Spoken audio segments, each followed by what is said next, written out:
fiction into fact. Sometimes kind of real architectural life interferes with intellectual architectural life. There is no such thing as architecture. Hello everyone, this is Vikram Prakash and you are listening to Architecture Talk. We are approaching the end of summer here in the Northern Hemisphere. And I am today recording this from the island of Orcas in the San Juans in the Pacific Northwest, where I'm away for a few days before the fall quarter begins here at the University of Washington in Seattle. Today I'm talking to another old friend of mine, Alona Nitzan-Shiftan, who lives in Haifa in Israel and who has worked for long on the question and the problem of modernism of the mid-century and after, and its relationship to the formations of the new post-colonial nations and nation-states, particularly, of course, looking at the deployment of modernism as the expression of the very special case of the Israeli nation-state in the 50s and 60s. We compare the Israeli experience with that of India from my work, and then we put those two together and examine the status, the future, and the legacy of the modernist nation-state project in the world today and in the future. I hope you enjoy the conversation. Here we go. Welcome to Architecture Talk. Thank you very much for the invitation. I am so excited to have this conversation with you because I feel like I have known you for a long time now, both personally through your work and also through a certain, if you like, familial connection to the kinds of things we do and the kinds of topics we are dealing with and their proximity. You are, of course, you live in Tel Aviv, yeah? Actually, I live in Haifa. Haifa. The Technion is in Haifa. Technion is in Haifa. Yes. And you're still the chair of the program? You're still the director, or what do you call that in Israel? No, I'm I'm a veteran by now. No, I'm now heading the Arenson Built Heritage Research Center. Oh, the research center. What is this research center? It's actually the first archive in Israel. It was founded in 1975 as a national collection, and eventually it wasn't a national one, but it had some heydays and low days, and now we got a donation, and we could really energize the archive and the research center and the publication house. So we are having kind of 3 arms. Okay. And it's getting to be more and more exciting. Okay.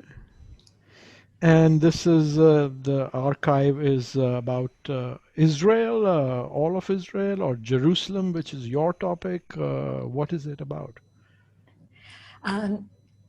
It's mostly Israeli architecture, or architecture in Israel, which is the way I prefer to call it. And it was founded by emigres. So we have wonderful European stuff. And, Robert's kind of huge books, table-sized books and stuff like that. And then it's mostly collections of architects working in Israel.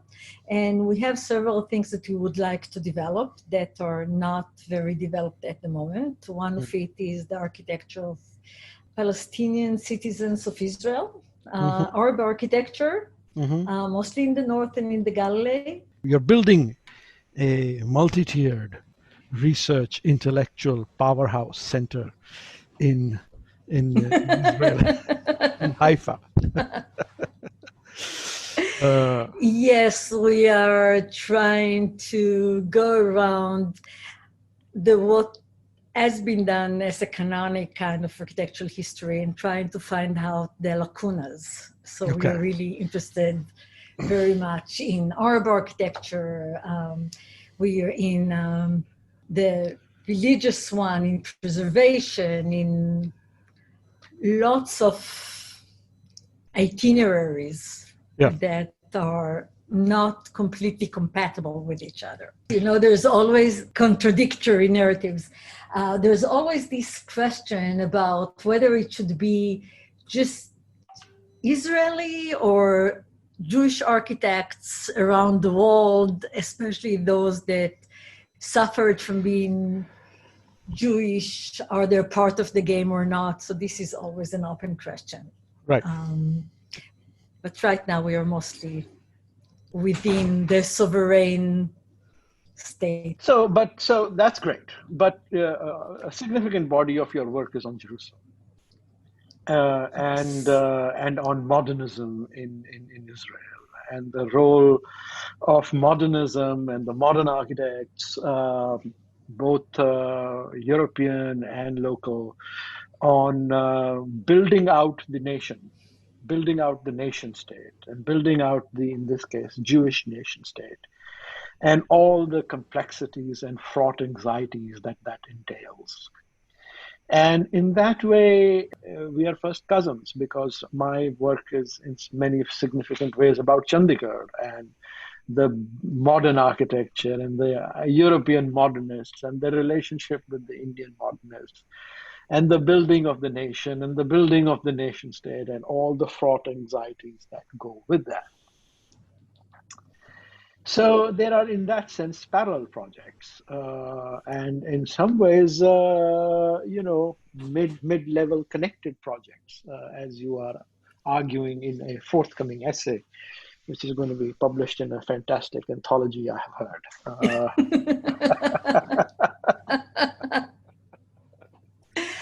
Actually, the similarities are striking. It's almost like Israel, the tiny Israel, is like a laboratory for the huge South Asia situation. The dates the partition was announced were very, very close. Independence 1 year apart.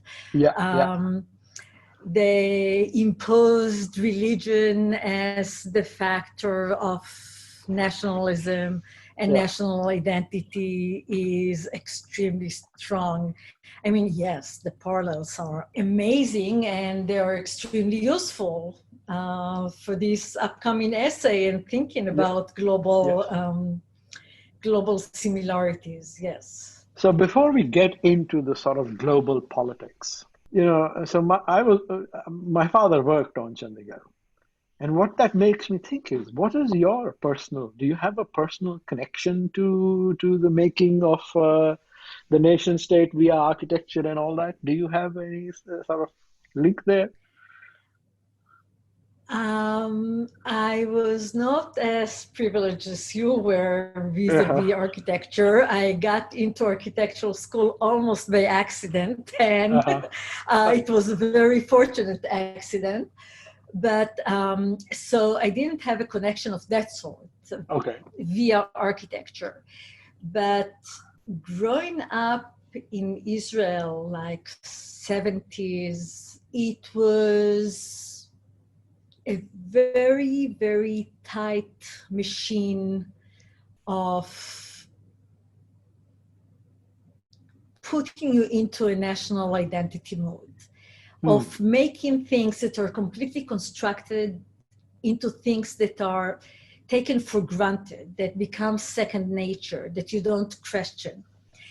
And I think that in a way, maybe because I was brought up in a house that was, I had an Orthodox mother and an atheist father. So the option of not asking questions or taking things for granted was not really at stake. But I grew up in Jerusalem. And so Jerusalem is your hometown, like Chandigarh is for me. Yes, Jerusalem is my hometown. My final project was on Jerusalem in architectural school.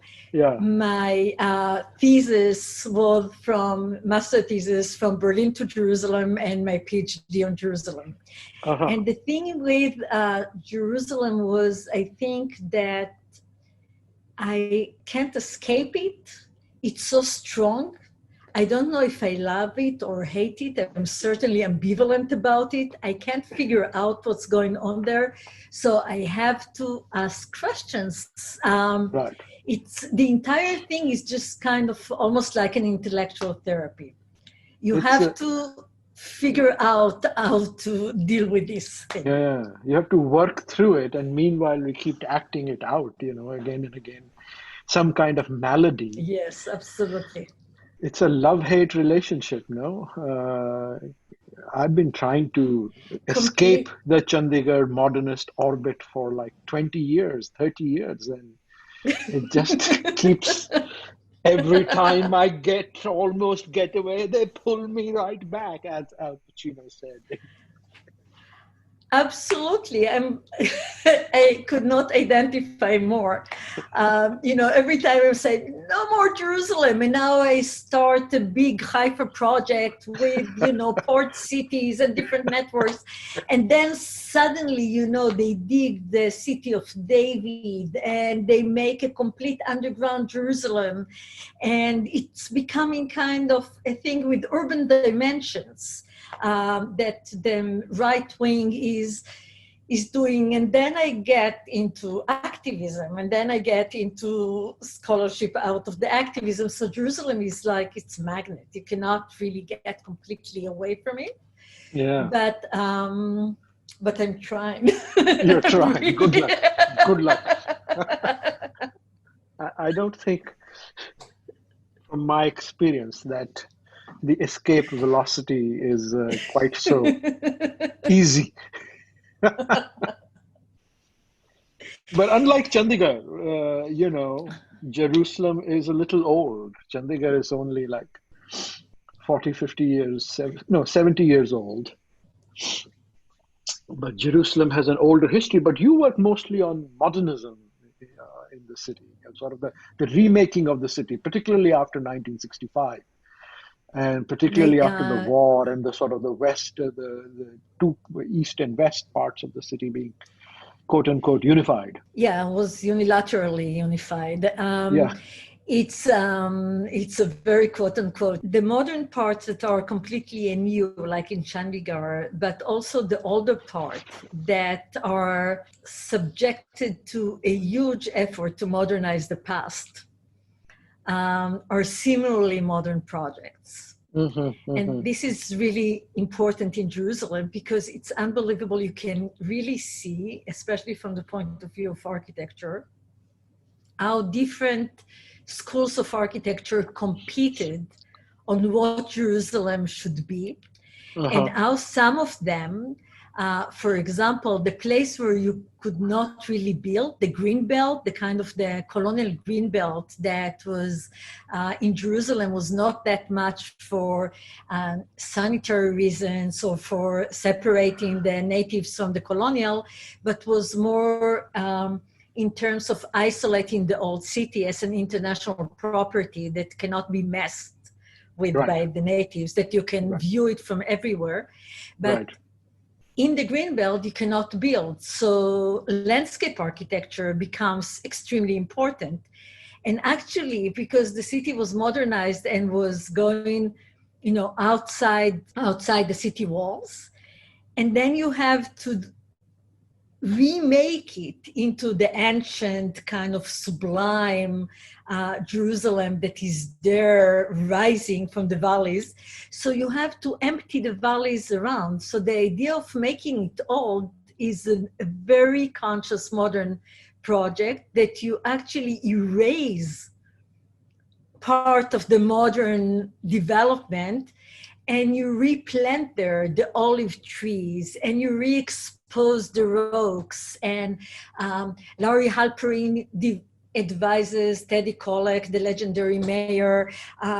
You cannot do like pretty gardens near the city walls. You have to have strong exposed rocks. You have to have this kind of grayish, yellowish, strong under the sun kind of presence. You have to remake it as the city that grows out of rocks, of not just soft earth, but of very solid kind of, a power of nature that makes it. So the idea of making it old again and again, every time painting this kind of antique present in new colors, it's a very modern project as well. Yeah, both So in that sense, we're Chandigarh. the same bit. Yeah, Chandigarh in that sense is also a new Jerusalem. Nehru said when he sort of dedicated Chandigarh, he said, "Let this be a new city unfettered by the traditions of the past and a symbol of the nation's faith in the future," which is this idea of I suppose, really old idea of New Jerusalem, that you can go somewhere else and start again and just this time get it right. And it will be amazing. And it will be perfect. And it's an old Abrahamic idea, I guess. And I certainly think written that into Brasilia and certainly written into Chandigarh, Islamabad, Canberra. All these places were ideologically invested. And the nation state as the new Jerusalem is the magnet. Except that in Israel's case, it's also Jewish. It's sort of double New Jerusalem, right? One, it's as the modern state, and then as the Jewish promised land recovered. Yeah. And this is only from the Jewish part, because I Yeah. think that what is really maybe different, the one that put it most bluntly and most powerfully maybe is Louis Mumford. Oh. He was invited by Teddy Kollek to join the Jerusalem Committee.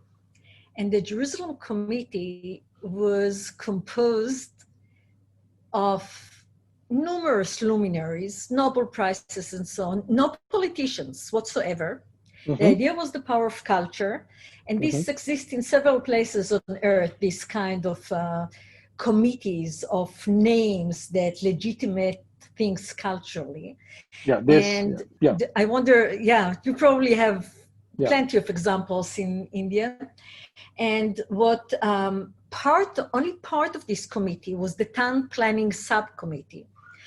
And Teddy Kollek said that when the Newsweek published later a list of the leading architects in the world, most of them were in his committee. And it was indeed, Louis Kahn, Buckminster Fuller, name it, Bruno Tsevi, about 30 luminaries of this stature were in that thing. And Louis Mumford couldn't come, but he sent a letter, a memorandum, that we republished in Places Journal now with an introduction. And he basically told both Israelis and Palestinians, don't mess up with Jerusalem. Build your Canberra and Islamabad and Chandigarh elsewhere, because this Jerusalem is the core of urban inhabitation. This is the way Louis Kahn was also talking about, the idea of institutions, the idea of how people spatialize their social relationship was originated in Jerusalem, as far as they considered. So the idea was that Jerusalem, for Louis Mumford, was actually, because it was before these new Jerusalems, it should be after, and this was the jumping board for a post-national world. So he said, keep away nation states from Jerusalem, because if you let it be, it will be the place where the prophets announce the future that we cannot yet see. And your petty nationalisms is too small and too temporal for this kind of timeless city. Of course, there was a lot of things in it that were very difficult to comprehend, because it was very top-down kind of, this is the view of the world, you people go away from this. But I think that if there's something that is different in Jerusalem, and similar and different, is that it was destined to be international in view of Western power. In the Sykes-Picot agreement, when British and French divided the Middle East between the two empires, Palestine was undecisive. They didn't know. They kept it, on hold. Right. Then the partition plan decided that Jerusalem is going to be international. And eventually Ben Gurion and King Abdullah decided that, dear world, stay apart. It's in our territory. But legally, it's still international. I mean, legally, Israel cannot have its capital in Jerusalem. Well, Donald Trump doesn't think so, but anyway. But let's not go down that road. I don't want to go down the Donald Trump road. I want to return to what you were saying earlier, which is more, you brought up so in its original conception, maybe it was meant to be an international city, which is sort of still in the, best case modernist mode of the colonial mode, if you like. UN kind of a place, multi-international place, and so on and so forth, which is a great idea. But you also talked about the idea of a post-national city and possibly a post-colonial city. I'm very interested in the idea of the post-colonial city. We are also trapped by this post-colonial master-slave kind of black skin, white mask kind of a dialectic, I suppose is the word for it. But the idea of what the post-colonial or the post-nation state would be, which is not simply utopian internationalism, and which is probably as yet unknown what it would be. And you also hinted that, it's perhaps it has a future which is yet not known. Is this an idea? Do you think that's possible?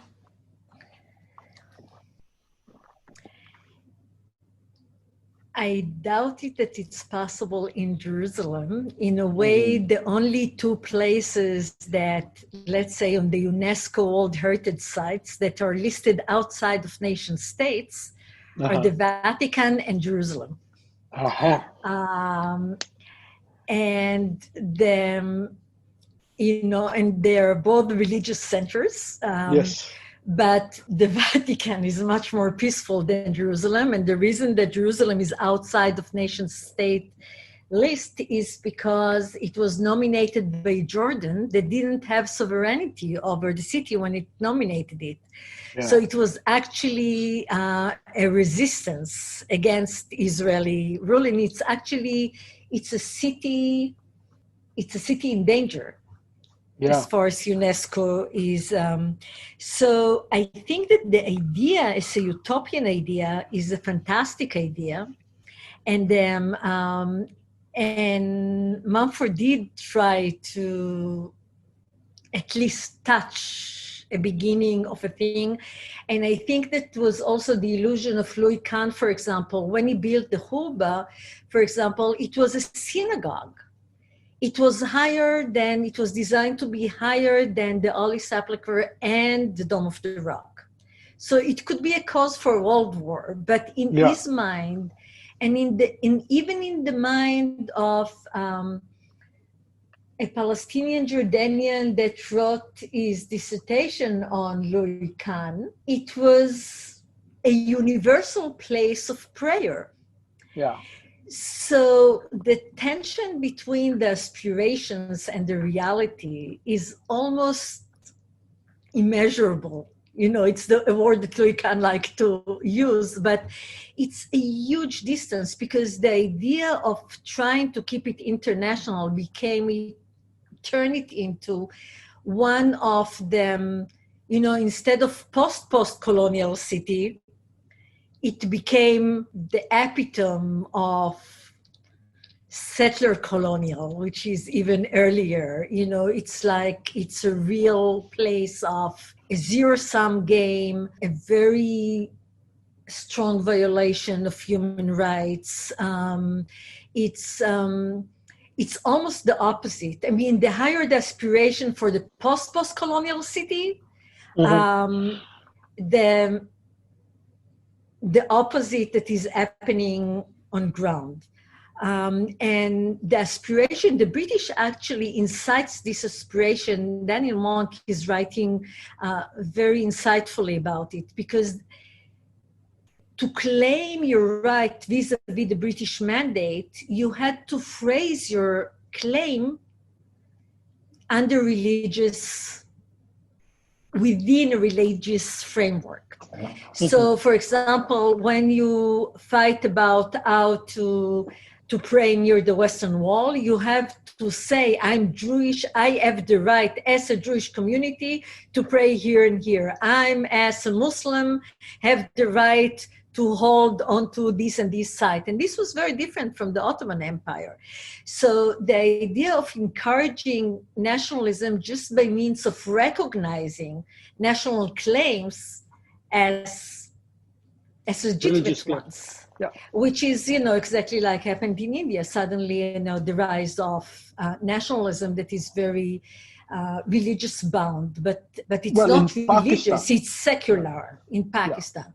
No, in Pakistan it's created as an Islamic nation, but Nehru and Gandhi are very keen to cast India in a secularist mold. But you know, the idea of a secular, it's a very interesting one, because it's not, I'll tell you some of the paradoxes that are really interesting.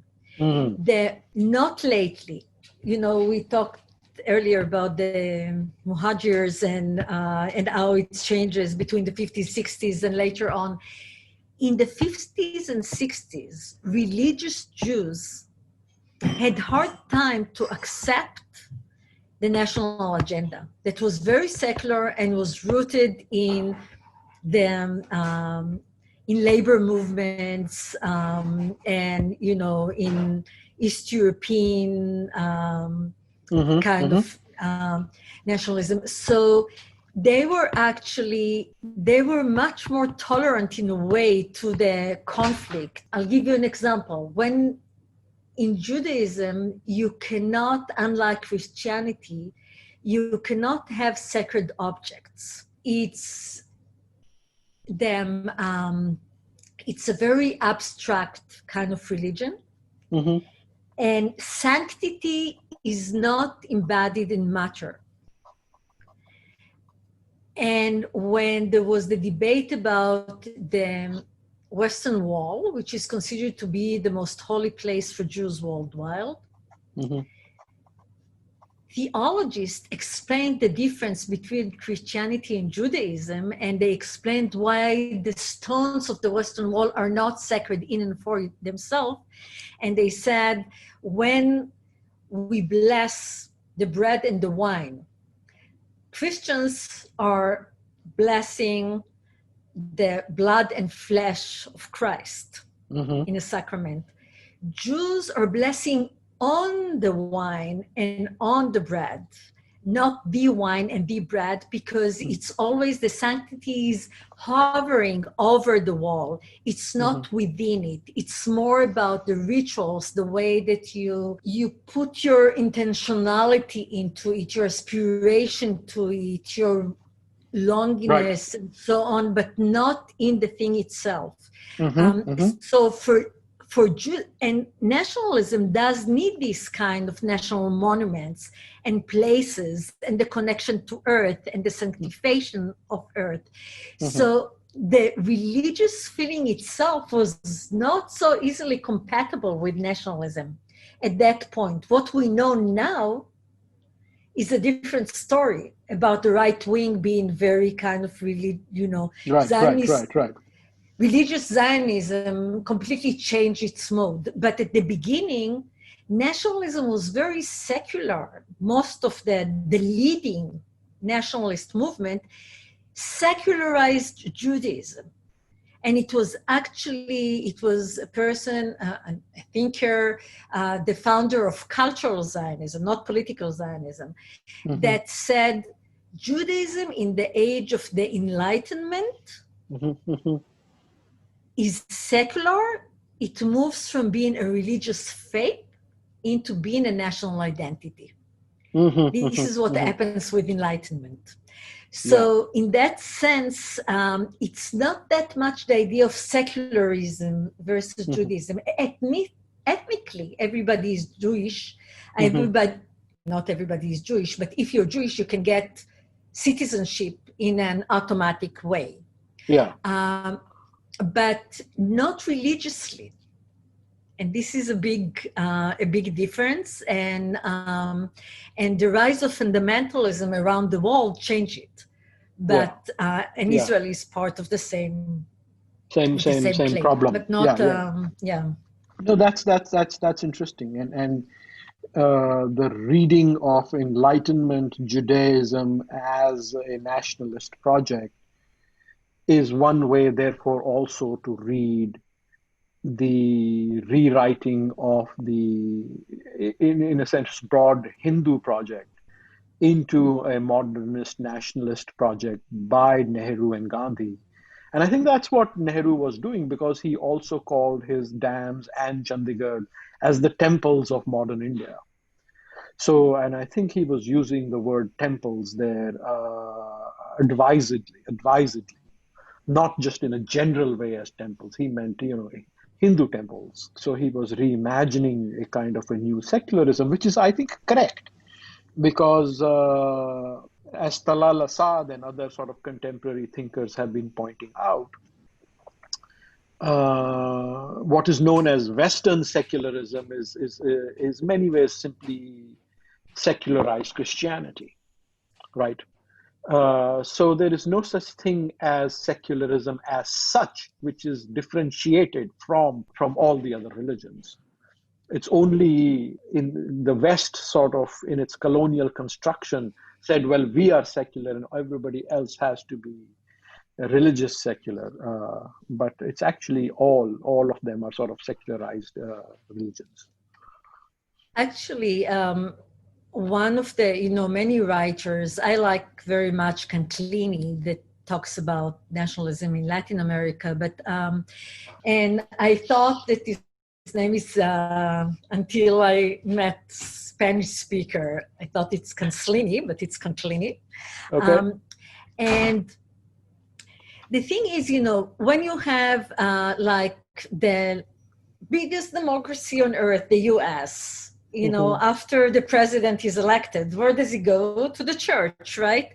There's a lot of nationalism is philosophically very impure. It's not, it's a very kind of pragmatic kind of project.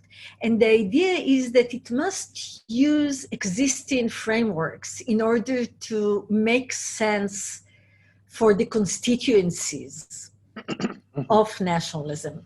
So that's why many of the top-down of the constructive nationalism, the Ernest Gellner and so on, were not convincing enough, were criticized by anthropologists and so on, because you have, it's a two-side, it needs two for a tango. You need not only the leaders, you need the constituencies, and you have to legitimize your project. And the way to legitimize it was to use existing frameworks.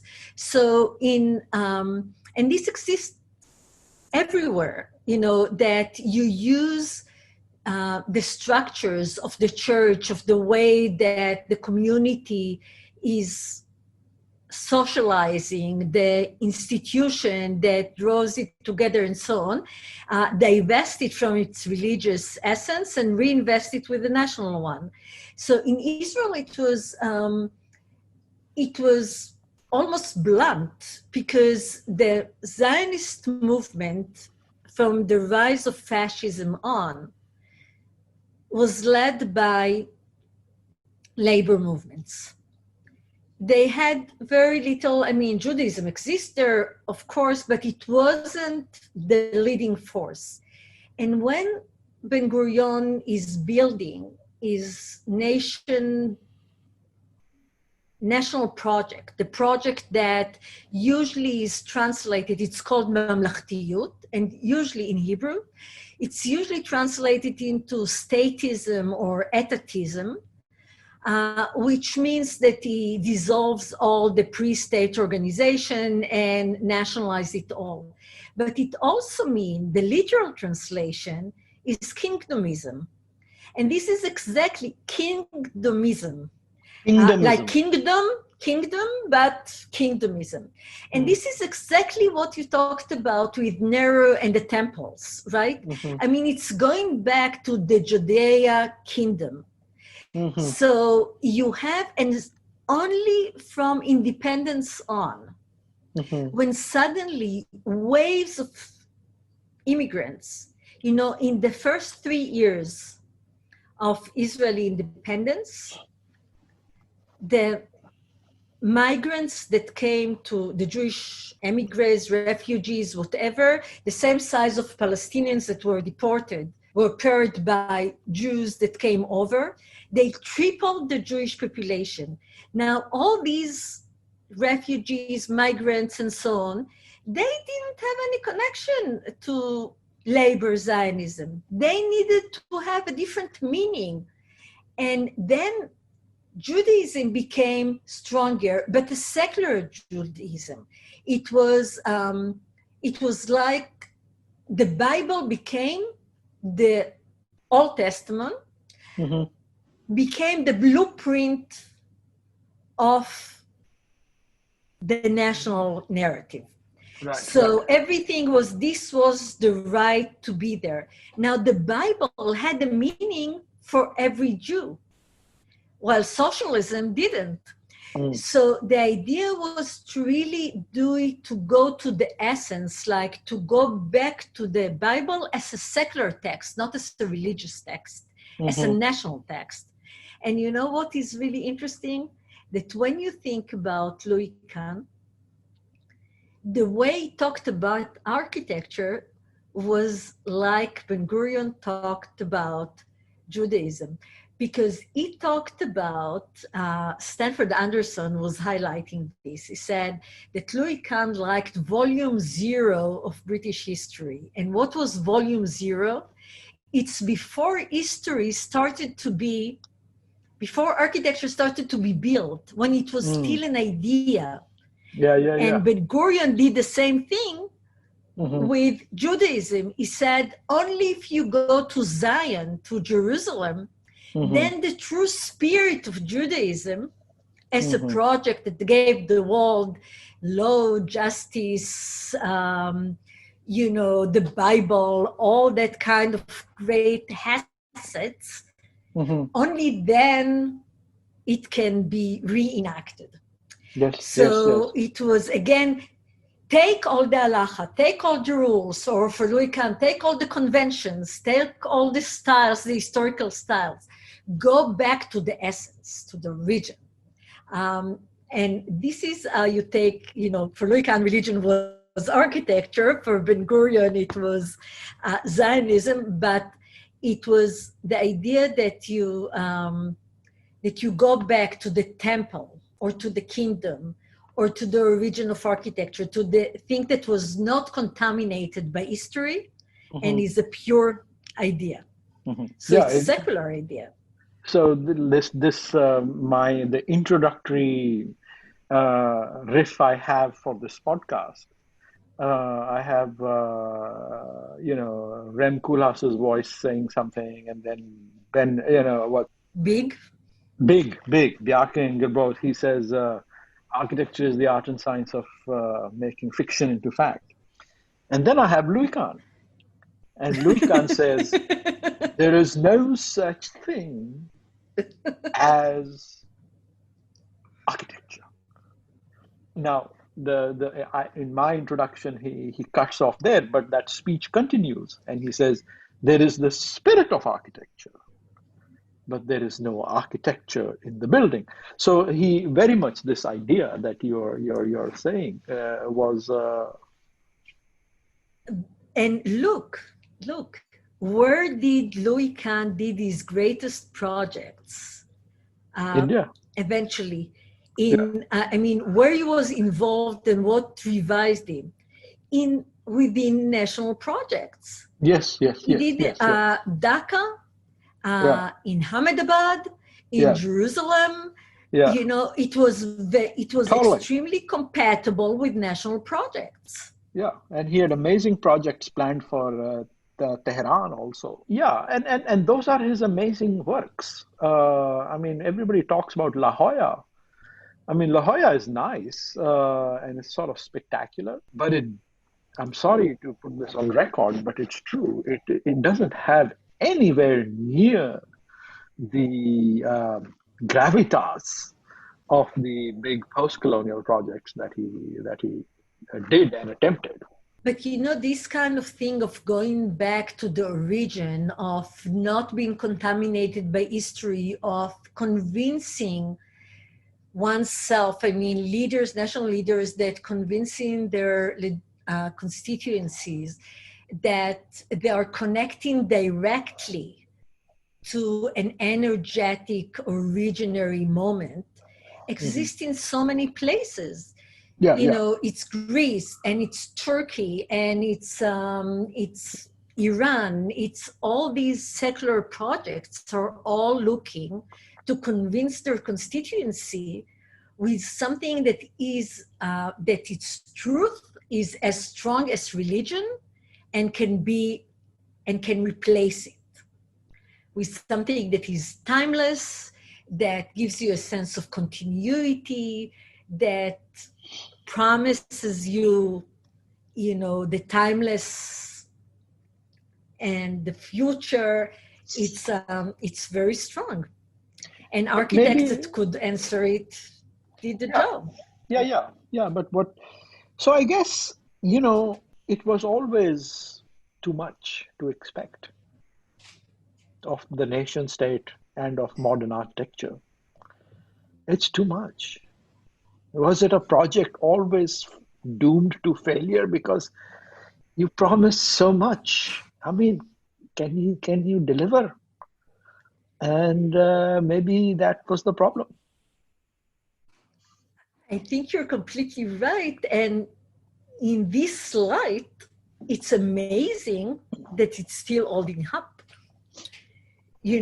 Its power, despite what Hobsbawm said, about the long 19th century and the short 20th century and, the kind of looming fall of nation state. See what happened with the COVID-19, right? Nation states suddenly became so strong. All the boundaries, all the responsibility, all the idea of sovereignty, everybody goes back to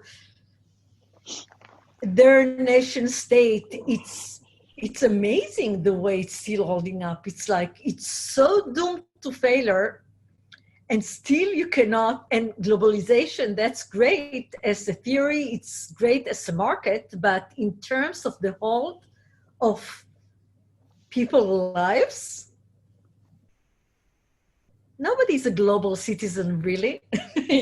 We are all citizens of particular nation states. Maybe so. I suppose I feel a bit more diasporic than you. Having lived now in the United States, I have a US passport in my pocket, but I don't feel like I belong to America by any means. I feel like I live in academic America, which I'm very happy to do. But I don't feel like I belong to contemporary India either.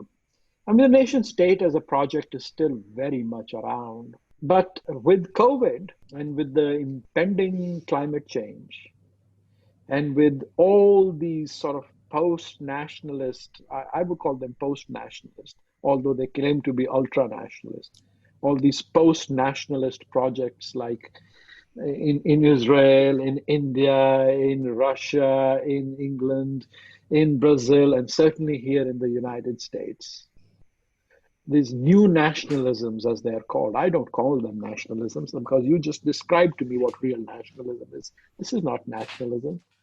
This sort of post-nationalisms on the rise makes me feel like the 21st century has finally started. It doesn't look very good, but Hobsbawm will be writing in 100 years. This is how the 20th century started to end. No, you still think the nation state's holding strong? You know, I remember when in graduate school during the 1990s, there was a lot of, it was the heydays of post-colonialism. And this was my minor exams, nationalism, post-colonialism, and all that kind of stuff. And I've read so much of it. And I think we talked about it before, that there were two camps, those post-colonial thinkers that worked in the multicultural West and those that worked in nation states. And even within the subaltern group, it was very different to read Chatterjee or to read Homi Bhabha. And the thing is that, so in that term, you're in the Homi Bhabha camp and I'm in the Chatterjee camp, right? I mean, because I live in a smaller nation state and you live in a multicultural West. Yeah. But I think that, I wonder, I don't have a firm position about it, but I've been in the States during 9/11. And suddenly the American national identity was, we are individual, we are universal, we are democratic, we have free choice, we have, and you could see how the kind of enclosure after 9/11, suddenly nationalism was creeping in, not as a source, not as the one we both know from our childhood about, national identity and the meaning and so on, but as a structure. It was closing on you, and the COVID-19 is doing it again. Right. So yes, my family, I'm not, but my family have several passports, and my kids can go and live in the EU or in the USA, and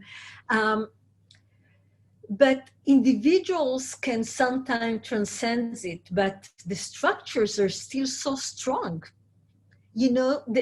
You've seen when the world was closing in last March, it was all organized, everybody was grounded.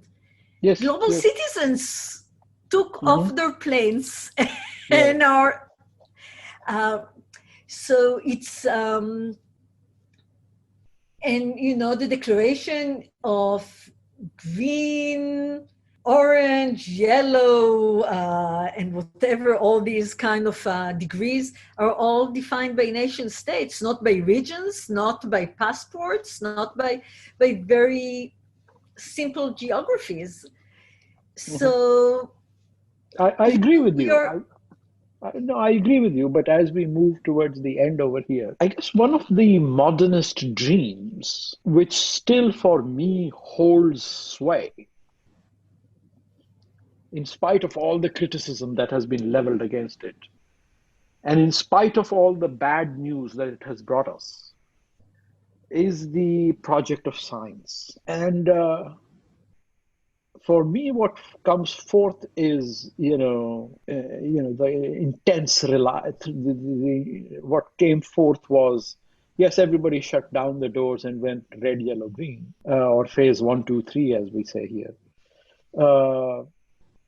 But every microscope, every lens, every stock market is focused on the science, right? And I think, I don't know, and with climate change around the corner, in spite of all the deniers, I think that's the one project, one modernist enlightenment project that I would offer as the counter to the persistent nation state project. Maybe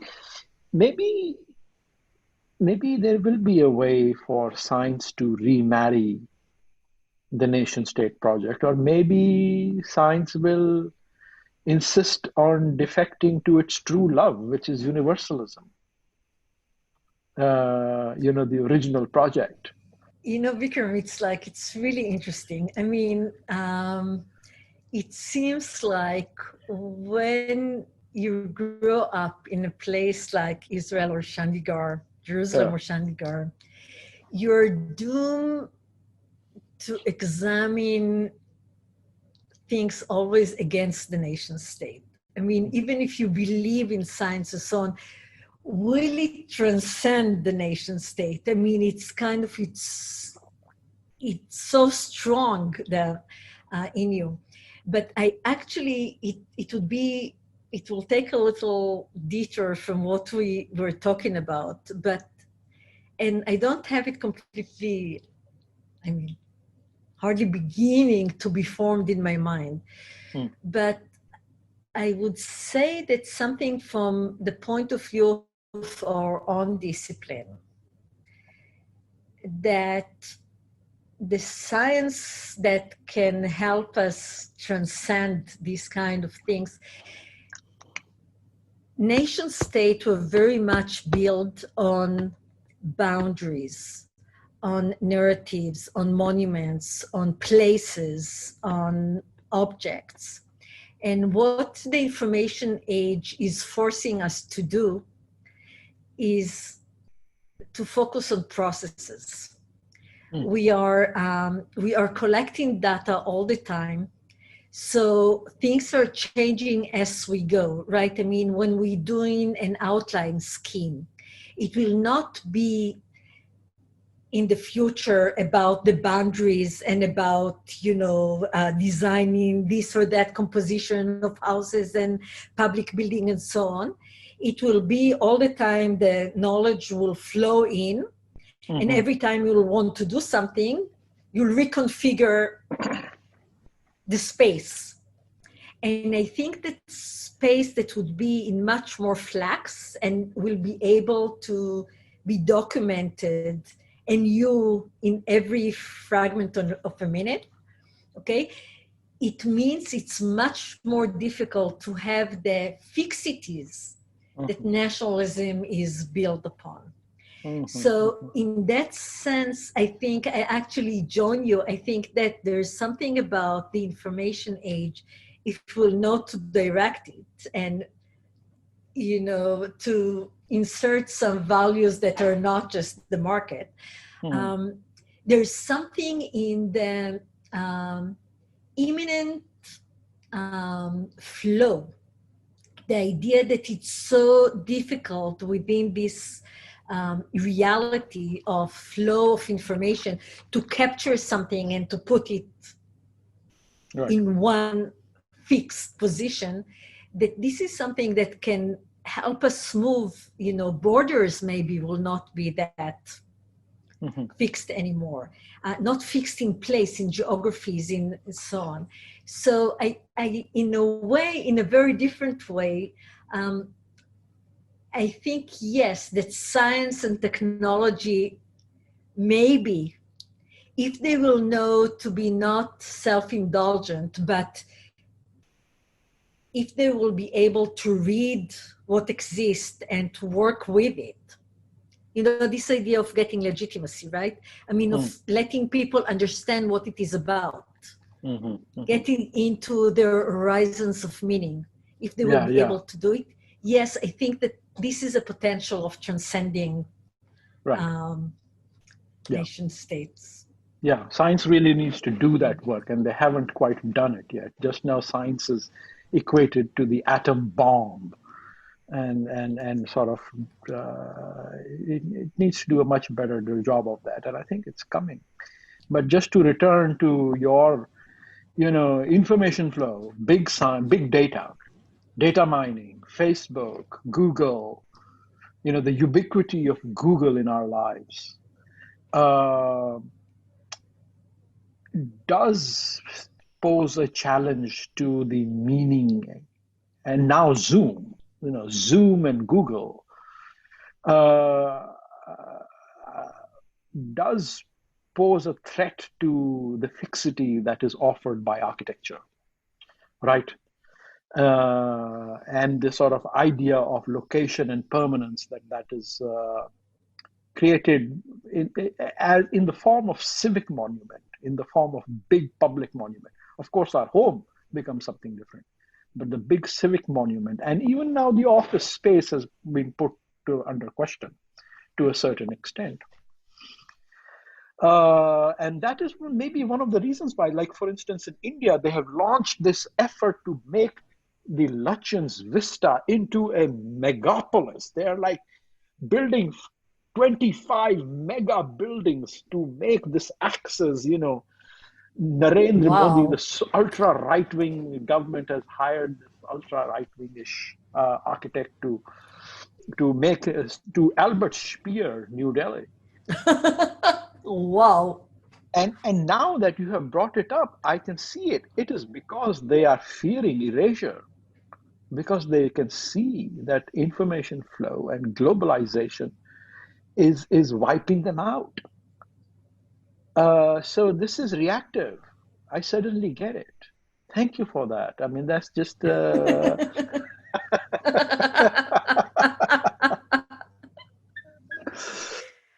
image that you just described is so scary that it is an absolute Albert Speerification of Delhi, and it is a fetishization, if there ever was. But fetishization is even a complimentary term for what is going on. And you think similarly, the sort of directives that Trump put out for architecture in DC, which were not carried out, and then the forms that is taking. But Vikram, even the huge thing with the Federalist monuments and so on, if you can take them out, it's the same story. It's reactionist. It's the idea of holding to this object, to this kind of permanency of something that you feel symbolize something. So I think that this kind of re-emergence of the discourse of monuments and the idea of Speer in Delhi, or all these kind of holding to things that are stable and permanent, that are kind of in such a strike opposition to Me Too, Black Lives Matter, all these kind of, it's a process, right? It's people, it's events, it's social networks and so on, versus the idea that you have to be there in the place, to see the monument, to experience it, to have a very solid, that's kind of two opposite movements that are really interesting. So I think that, I think we're a really interesting moment because we are on hold. We are on hold, but it feels like we're turning a chapter. It feels like the castles are crumbling again. So we have to do a project, Alona. We have to sort of make this comparative narrative. Add in South Africa, Brazil, Latin America, and we just have to do this. Maybe out of the anthology something will emerge. But it's been. It needs to happen. The need is really rising because this anthology, and the idea of creating these networks of similarities between between different places, something that mediates between the particular nationalist and the global that is kind of monopolizing everything in one view, to find out the middle ground. Working on it, it's really kind of, it begs for these collaborations. You feel that you need to discuss it and to really see what you can learn, put in Chandigarh versus Jerusalem, and what happens, what is the insights that come up. And when you had Canberra, and when you had Abuja, and when you have, like, what can you dig out of it about, it's completely different insights. And there's something, it's also the idea of data that can expose, that can enlarge our archives, that can, this Zoom thing. Today I was advising a PhD student who's doing something with a pedagogic project, but I told her, you can do your field work in Zoom in other schools, in other places of the world, right? I mean, it becomes possible suddenly. You don't have to go to Delft.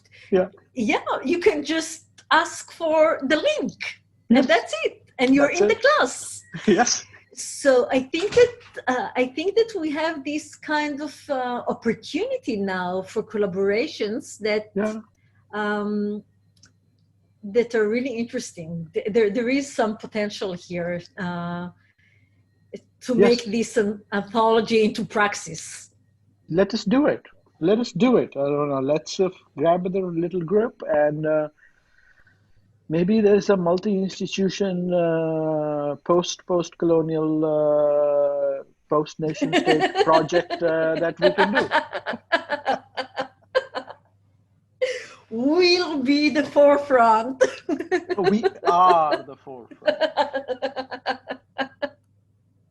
Very good, Alona. It's such a pleasure always to talk to you. Thank you for being on the podcast. Same here. Thanks a lot. Thank you for listening to Architecture Talk. This is your producer, Amelia Jarvinen. We hope you enjoyed the conversation, and if you did, please subscribe and rate us on iTunes or Spotify. We would also love to hear from you if you have any suggestions on new topics or guests. You can always reach out to us on our website, Facebook, or Instagram. Thanks again, and until next time, this is Architecture Talk.